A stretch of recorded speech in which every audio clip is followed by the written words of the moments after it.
Alam nyo ba ang personality type ninyo?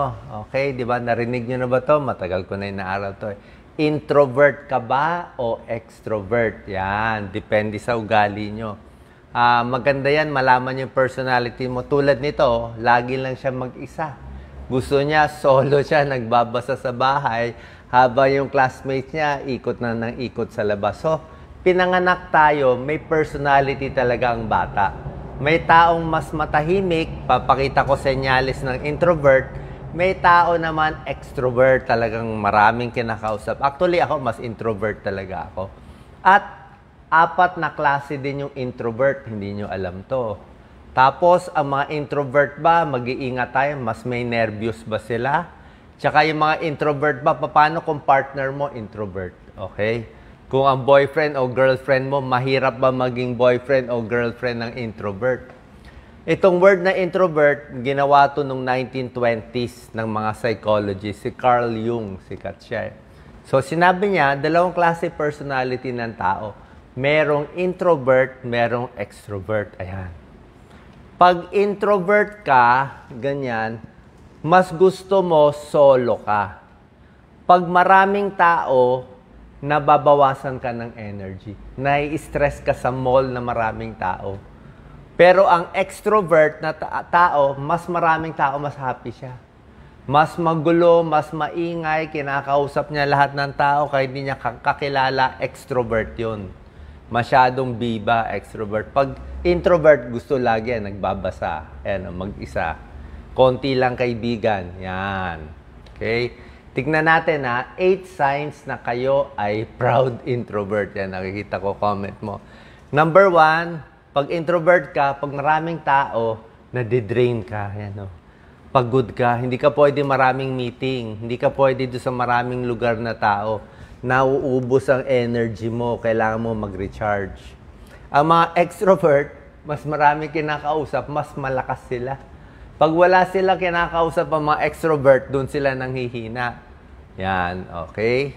Comment po kayo kung introvert o extrovert. Number 2, ang mga introvert, gusto nila mag-isa. Nagbabasa, naglalakad mag-isa, manonood ng TV mag-isa, manonood ng mga Netflix mag-isa. Pag tinanong mo, anong gusto mo gawin sa bakasyon? Gusto ko magkulong sa kwarto. Gusto ko sa bahay lang. Yan lang. Ayusin ko lang gamit ko. Yan. Introvert yan. Number 3, ang introvert, mas konti ang kaibigan niya. Siguro mga 2, 3. Konti lang yung pinaka-close niya. Diba? Pero kahit konti kaibigan niya, very, very close naman siya. Mas gusto niya konting kaibigan pero very close. Ang mga extrovert gusto lahat kaibigan. Okay? Kahit hindi close, basta kaibigan niya lahat. Yan. Pwedeng maging parang group leader. Yan, pag extrovert. Yan, Pag introvert, mas konti lang gusto niya. Number 4, sasabihin ng tao, pag introvert ka, ay mahirap kausap. Ay hindi mo mag-isa lang siya madalas. Ay hindi ko siya kilala. At minsan, nagkakamali ang ibang tao, sasabihin, shy ka. Actually, hindi talaga shy ang mga introvert. Parang, ayaw ka na niya kausapin. Diba? Iba yun. Iba ang shy, takot sa tao, mahiyain. May ganon, pero ayaw lang niya ng mga kwento ng kwento. Gusto niya, mas malalim, mas close ang interaction sa tao. Number 5, kung masyado maraming tao, mas naguguluhan siya. Yan ang introvert. Ayan naguguluhan siya. Naiingayan siya. Okay? Pag very hectic ang schedule. Number 6, ang mga introvert, gusto nila i-examine lagi yung sarili nila. Mahilig mag-diary, iniisip nila yung feelings nila, ano yung goals nila sa buhay, ano feelings, ano ang agenda nila. Alam nila yan, ina-examine. Pag extrovert, usually wala lang time labas, puro lakwatsa, sa gabi tulog na lang. Number 7, ang mga introvert, very observant. Pinapanood nila maigi paano gumagawa ang ibang tao. Parang ito, tinitingnan niya paano ginagawa. Okay? Introvert siya gusto niya examine. Let's say, may project o may sayaw, gusto niya inaaral niya paano gagawin. Pero ang extrovert, Gusto ng extrovert, siya nagbo-volunteer. Na gusto niya siya sa harap, siya ang sasayaw, siya magta-trial and error. Yan ang mga extrovert, mga biba yan. Okay? Introvert, tahimik lang. Yan, manonood lang. Number 8, siyempre ang gusto ng introvert, more independence. Kaya nagiging trabaho nila yung pang-solo, pang-writer, pang-artist, pang-computer programmer, designer, accountant. Yung mas solo work. Ayaw nila yung mga HR na maraming kinakausap na tao. Yan, mas ayaw nila. Like kahit sa sales pag sa sales, kailangan extrovert ka Diba? Kailangan kinakausap mo lahat So yan ang 8 signs na ikaw ay mas introvert. Masama ba o hindi? Actually, pinanganak, ganun na yun may bata. I'm sure sa mga bata, magkakapatid, merong introvert dyan, merong extrovert dyan. So magtag kayo ng introvert. Nakita rin nila sa mga pag-aaral, ang mga introvert, mas malakas daw yung blood flow sa frontal brain. Ito yung mas nag-iisip. Hindi natin alam bakit may difference. Pagdating sa energy, sa dopamine, mas iba ang reaction ng introvert. Pag mga extrovert, mas gusto maraming kinakausap. Mas gusto ng extrovert, maraming excitement, maraming stimulation. Bukod sa introvert and extrovert, di ba? Hindi naman talaga tao purely introvert Meron namang tao na sa gitna. Di ba? Minsan gusto sarili, minsan okay naman siya sa maraming tao. So kaya niya both sides. Ang tawag sa kanila, yung mga gitna, ambivert. Yan. So pwedeng ambivert yan. So meron kayong bagong natutunan. Middle ground yan. Hindi masyadong solo, hindi masyado sa maraming tao, gitna. May 4 na klase ng introvert. Okay? Tingnan nyo kung saan kayo dito. May introvert na social introvert. Gusto niya lagi, konti lang ang friends niya. Close sila pero konti lang. Pero hindi talaga sila shy. Yan lang talaga gusto niya. Merong mga introvert, ito yung mga matatalino, yung mga genius. Merong thinking introvert. Yung mga inventor, mga scientist, gusto lagi mag-isa. Paano? Isip sila ng isip ng mga malalalim mga invention nila. Yan. Pero merong introvert na may nervyos, anxious. Siyempre, pag ninenervyos, gusto solo. At meron ding introvert na medyo timid, matatakotin. Yan, restrained introvert. Parang takot sila gumawa ng isang bagay. Meron din ganyan. So, 4 na klase. Lahat ba ng introvert shy? Actually, hindi Iba nga tulad na sinabi ko, may introvert na shy, pero yung iba, talagang gusto lang nila mag-isa. Wala naman silang nervous, happy lang sila mag-isa. Naguguluhan sila pag maraming tao. Gusto nga nila ina-examine yung sarili nilang pag-iisip. Meron bang pag-introvert mas depressed ba? Hindi natin sure, di ba? May konting risk, pero kasi lagi kang mag-isa Oo. Yung iba lagi mag-isa kasi gusto nila mag-isa, pero iba lagi mag-isa kasi nadidepress.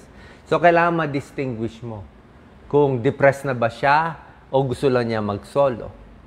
Isa pa, antisocial ba siya o introvert siya? Ibig sabihin, galit ba siya sa tao? Ayaw ba niya makipag-usap sa tao? Yun, personality problem yan. Or introvert lang siya. So, yan ang mga possibility ng sakit kung antisocial, depressed or nervous siya. Merong mga maling paniniwala sa introvert na masungit sila, hindi naman sila masungit, unfriendly daw, hindi naman. Hindi daw pwedeng leader, hindi pwedeng maging leader kahit introvert. Mahirap daw makausap, yan, minsan na-isolate ng introvert, hindi. Ngayon, sa mga taong masyadong introvert, lalo na sa high school, sa college, pwede mo ba baguhin yung personality mo? Yan. Kaya mo ba gawing extrovert ang sarili mo? Actually, kaya gawin, pero mahirap. Malaking energy. Kasi pinanganak ka ng ganyan. Pwede mo nang baguhin unti-unti. Unti-unti. Kailangan mo lang self-care at magre-recharge. Unti-unti, paparamihin mo yung friends mo. Pwede naman yan. Pero kailangan mo, may time din mag-isa para maka-recharge siya. Ito ngayon, paano kung yung boyfriend mo, girlfriend mo, o yung asawa mo ay introvert? Yan. So, ano ba magandang partner? 2 introvert? Maganda siguro isang extrovert, isang introvert. Pwede rin yun. Pero kung ang isang partner ay introvert, ganito dapat gagawin nung isang partner. Dapat malalim ang usapan, di ba? Madalas kayong mag-usap yan. Open communication. Yan ang gusto ng introvert, isip na isip eh. Bigyan mo rin siya ng time mag-isa, yung partner mo. I-compliment mo siya lagi. Yan, mahilig siya mag-painting, magsulat. I-compliment mo kung ikaw yung extrovert, di ba? Tanungin mo siya sa hobbies niya. Yan, ikaw na magtanong kasi nga minsan hindi siya magsasalita ng una eh, di ba? Ikaw na magsalita ng una bago siya magkukwento. Yan, How to love an introvert. Pagdating sa mga alis-alis nyo, mga outing, wag naman laging puro outing kasi na-stress nga siya sa maraming tao. Ito, minsan go out, minsan stay in. Minsan go out, minsan stay in. So, half-half kayo, mag-compromise kayo pag introvert yung kasama mo.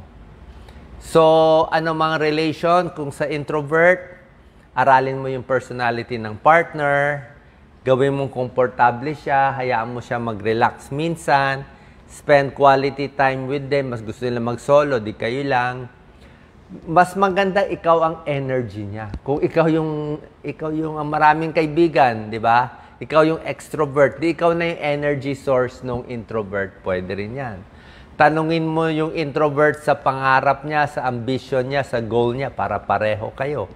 Dapat nagko-communicate kayo. Tapos tingnan mo yung body language. Baka minsan mas hindi nagsasalita pag introvert eh. So, kailangan close kayo sa relationship nyo. Okay? Self-care sa introvert, di ba? Dapat take time alone, be in the flow, mag-energize.